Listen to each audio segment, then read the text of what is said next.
એને આધારે અંગ્રેજીના કેટલાક નામો લખતા શીખો, બરાબર?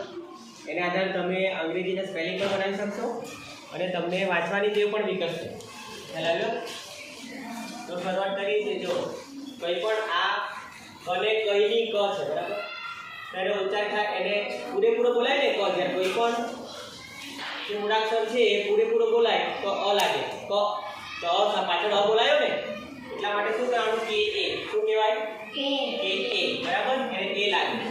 હવે કને કાનો કા છે ને, તો અહીંયા જ્યારે આવો કાનો હોય ને તો અહીંયા શું લાગે? એ લાગે. બરાબર? એ જ પ્રમાણે કને હસવઈ છે, જ્યારે આવું હોય ને હસવઈ તો આય લાગે. શું લાગે? આય. પછી કને દીર્ઘઈ છે તો શું લાગશે? કે ડબલ ઈ લાગે. જ્યારે આપણે આમ લખીએ કે ગીતા લખીએ ધારો કે, તો અહીંયા દીર્ઘઈ છે તો શું લાગશે?